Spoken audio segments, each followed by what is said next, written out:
second retreat. 7 years. I met Nadia in August of 2016. Officially 3 years now. This is my second one, alhamdulillah. I went to the last one in, was it November or December, and then this is my second one. The Seeds of Wisdom is unlike any spiritual journey that I've ever had the pleasure of being on. I think first, the thing that amazed me the most is the approach to learning Quran. It was like unlike any other type of teaching that I've ever been to.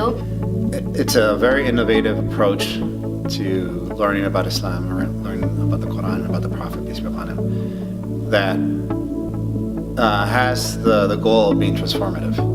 Because I've done the technical technique where you sit down, you like for memorization, you sit down, you practice after the teacher, or you just get literally the meaning of such a word.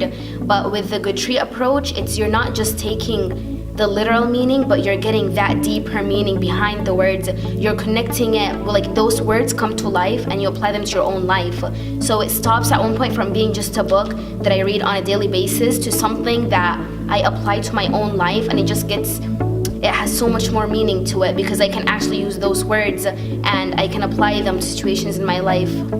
Now I don't only just read it, like usually I would read it and I never felt anything. There was zero emotions between me and the Quran. But then after Good Tree, I read the Quran and I'm like, I want to read more. Like I suck at reading and I hate reading. But like reading the Quran just would like tell me, read more, keep reading. Maybe now Allah subhanahu wa ta'ala is going to tell you like a little secret. I'm an academic, I have a master's, and so I know how you can read things on your own. You don't need someone to tell you how to understand something if you're just reading it.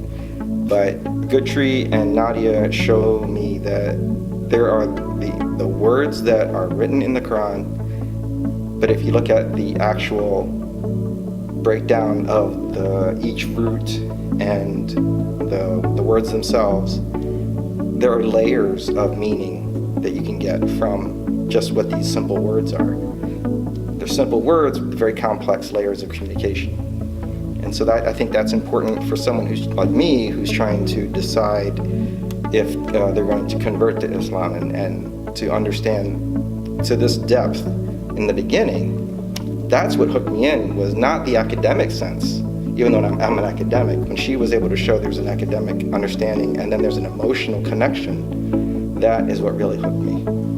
Most of them tend to be very superficial. The truth is you fall asleep halfway through, you wake up at the end, yeah, mashallah, Lord. So I stopped going because I don't want to be a hypocrite. I don't want to go there and say, hey, I'm going for the name, and then fall asleep in the middle, okay, wake up, say, yeah, he was great, The main thing is the discussions and the interactions and the result of the synergy of everybody's input and energy.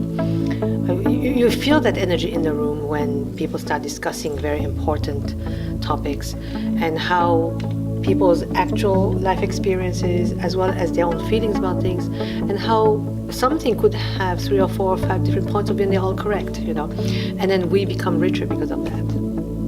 It really helps you dissect the Quran and really understand the words and have a conversation and reflect upon it and hear what other people are getting from it besides your own, to really help you understand the Quran more.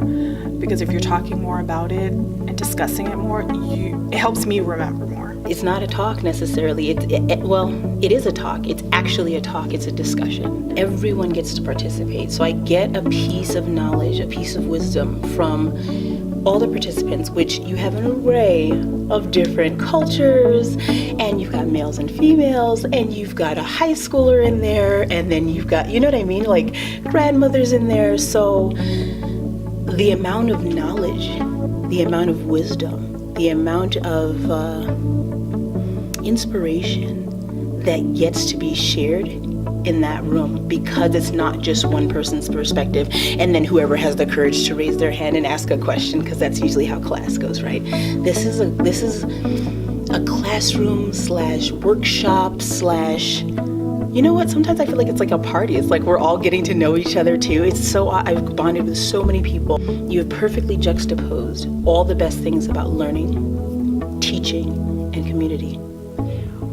For you, if you could summarize Seeds of Wisdom in a sentence or a couple words, words, what would it mean to you?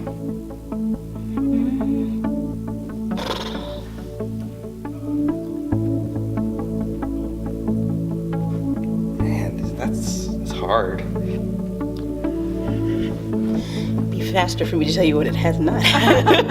Good Tree was an eye-opener. Spiritual journey, it's transformational. Comfortable and safe.